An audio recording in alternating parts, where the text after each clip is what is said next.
kids, how are you all? Hope you all are fit and fine. Dear kids, in science, previously I had explained you lesson 4 adaptations in animals. And today I am going to explain you its notes. So are you ready kids? Let's begin. Let's see, our first topic is fill in the blanks. Let's see the first fill up. Dash and dash have long legs that help them wade through water. कौन से ऐसे birds हैं कि जो water में चल सकते हैं?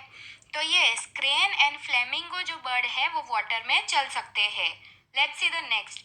Dash are animals that get nourishment from living organisms on which they live. Kids, कौन से ऐसे एनिमल्स हैं कि जो दूसरे लिविंग ऑर्गेनिजम्स के ऊपर रहते हैं और वहीं से उनको नरिशमेंट मिलता है? तो ये जो पैरासाइट्स होते हैं वो दूसरे लिविंग ऑर्गेनिजम्स के ऊपर रहते हैं. Let's see the next. Dash and dash are examples of scavengers. कौन से ऐसे बर्ड्स हैं कि जो स्कैवेंजर्स है, जो डेड एनिमल्स को खाते हैं? तो यस, वल्चर एंड ईगल जो है वो स्कैवेंजर्स है. Let's see the next. Dash is considered as a lazy animals. कौन सा ऐसा एनिमल है कि जिसे लेजी एनिमल कहा गया है? तो यस, जो स्लोथ है वो एक लेजी एनिमल है क्योंकि वो एक वीक तक ट्री पर ही रहता है और वीक में एक ही बार वो ट्री से नीचे उतरता है. Let's see the next question. Dash animals have sense organs that allow them to hear and see in water.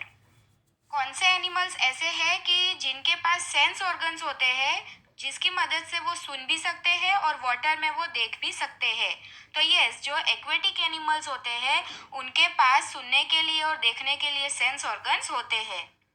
Now kids, our next topic is true और false. Let's see the first. A frog breathes through its moist skin in water. जो frog होता है वो अपनी moist skin की मदद से water में से ब्रीथ कर सकता है.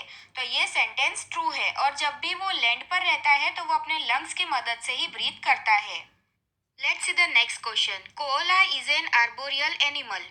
किड्स, जैसे कि आप सभी को पता है कि जो एनिमल्स ट्रीज के ऊपर रहते हैं उन्हें आर्बोरियल एनिमल्स कहा जाता है. तो कोला भी ट्रीज पर ही रहता है, तो ये सेंटेंस ट्रू है. Let's see the next question. Leech is a scavenger. तो किड्स, ये सेंटेंस फॉल्स है क्योंकि लीच तो पैरासाइट्स है जो दूसरे एनिमल्स के ऊपर रहता है और उनका ब्लड सक करता है और उनको उसी से नरिशमेंट मिलता है. Let's see the next question. Camouflage and mimicry are examples of defence adaptation. Camouflage और मिमिक्री के ऐसे एग्जांपल्स है कि जिसकी मदद से कुछ एनिमल्स अपने आप को दूसरे एनिमीज से प्रोटेक्ट करते हैं. तो ये सेंटेंस ट्रू है. Let's see the next question. Hibernation helps the animals get through the hot dry summer season. Hibernation animals को जो शुष्क गर्मी का मौसम आता है उसे पसार करने में हेल्प करते हैं. तो ये सेंटेंस फॉल्स है क्योंकि हिबरनेशन में तो जब ठंड का मौसम आता है तो जो एनिमल्स होते हैं वो लंबी सी स्लीप पर चले जाते हैं. Now kids, our next topic is animals adapt in various ways. Some have been grouped on the basis of their adaptation. Underline the odd one out. यहाँ पर कुछ एनिमल्स के नेम्स दिए गए हैं और जो ऑड है उसे हमें अंडरलाइन करना है. Let's see. First is sea lion, sea turtle, seal and cat. तो यहाँ पर कैट जो है वो ऑड है क्योंकि बाकी सारे जो एनिमल्स है वो सारे ही एक्वेटिक एनिमल्स है. Let's see the next. Frog, toad, camel and newt. तो यहाँ पर कैमल जो है वो एक टेरेस्ट्रियल एनिमल है और फ्रॉग, टॉड एंड न्यूट तो एम्फीबियंस है. Let's see the next. Monkey, mosquito, koala bear and squirrel. तो यहाँ पर मॉस्किटो जो है वो ऑड है. बाकी जितने भी एनिमल्स है, monkey, koala bear and squirrel, तो वो आर्बोरियल एनिमल्स है और वो ट्रीज पर रहते हैं. Let's see the next. Cow, sheep, goat and wolf. तो cow, sheep and goat domestic animals है एंड वुल्फ वाइल्ड एनिमल है. तो यहाँ पर वुल्फ के नीचे अंडरलाइन करेंगे. Let's see the next. Lice, leech, mosquito and sparrow. तो यहाँ पर स्पैरो जो है वो ऑड है, बाकी lice, leech and mosquito parasites है. Now kids, our next topic is match the list. Let's see the first. Camel. तो कैमल एक डेजर्ट एनिमल है, तो यहाँ पर हमारा आंसर होगा D option. Let's see the next. Polar bear. तो पोलर बेयर जो है वो स्नोई रीजन में रहता है, तो हमारा आंसर होगा E option. Let's see the next, fish. तो फिश वाटर में रहती है, तो हमारा आंसर होगा B option. Next is koala. तो कोला ट्रीज पर रहता है, तो हमारा आंसर होगा ए ऑप्शन। एंड फ्रॉग, तो फ्रॉग दोनों ही जगह पर रहता है, लैंड पर भी एंड वाटर में भी, तो हमारा आंसर होगा C option. Now kids, our next topic is name them.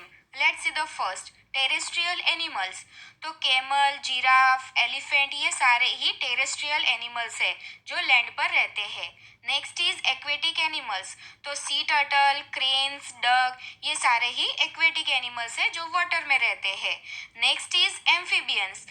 तो फ्रॉग, न्यूट, सैलामेंडर ये सारे एनिमल्स लैंड पर भी रहते हैं और वाटर में भी रहते हैं, जिन्हें एम्फीबियंस कहा जाता है। Next is arboreal animals. तो मंकी एंड कोला जो ट्रीज पर रहते हैं उन्हें आर्बोरियल एनिमल्स कहा जाता है। Next is aerial animals. तो बैट, पैरट, ईगल, स्पैरो ये सारे ही फ्लाई करते हैं, तो जिन्हें एरियल एनिमल्स कहा जाता है। Let's see the next, migratory animals. तो वुपिंग क्रेन, सी टर्टल ये सारे ही माइग्रेटरी एनिमल्स है जो एक जगह से दूसरी जगह पर माइग्रेट करते हैं। Next is hibernate animals. तो स्क्विरल, बैट या लिजर्ड जो है वो हिबरनेशन करते हैं। Now kids, our next topic is define. Let's see the first, adaptation. The ability of living things to adjust and adapt their surrounding is called adaptation. जितने भी living things है वो अपने आप को, अपने आसपास का जितना भी सराउंडिंग्स है उसमें एडजस्ट करते हैं, जिन्हें अडप्टेशन कहा जाता है। Let's see the next, habitat. The natural surroundings in which an animal lives is called habitat. जो कुदरती निवास स्थान है जिसमें सारे ही एनिमल्स रहते हैं उसे हैबिटेट कहा जाता है। Let's see the next, camouflage.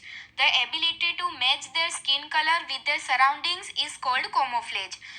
Kids, कुछ एनिमल्स ऐसे हैं कि जिनकी स्किन का कलर उनके सराउंडिंग से मैच होता है, जिसे कोमोफ्लेज कहा जाता है। Let's see the next, mimicry. The ability of some animals to copy the color of other animals and behave like them is called mimicry. Kids, कुछ एनिमल्स ऐसे हैं कि जो उनके सराउंडिंग्स के अकॉर्डिंग या जो एनिमल्स के ऊपर वो रह रहे हैं उनके जैसा ही वो उनका कलर चेंज कर लेते हैं और वो उनकी तरह ही बिहेव करते हैं, जिसे मिमिक्री कहा जाता है। Let's see the next, migration. The mass movement of animals from one habitat to another in search of food for a warmer climate, to lay eggs and to take young ones to a safer place is called migration. Kids, कुछ animals ऐसे हैं जो झुंड में एक जगह से दूसरी जगह पर माइग्रेट करते हैं, खाने की खोज में, या तो जहाँ पर थोड़ा वार्म क्लाइमेट हो उसके लिए, या तो अपने अंडे देने के लिए, या अपने छोटे बच्चों को सेफ प्लेस मिले उसके लिए वो एक जगह से दूसरी जगह पर माइग्रेट करते हैं, जिसे माइग्रेशन कहा जाता है। Now kids, our next topic is difference between. Let's see the first difference, adaptation of a camel and polar bear. Let's see, camel has broad feet which help it to walk on soft sand.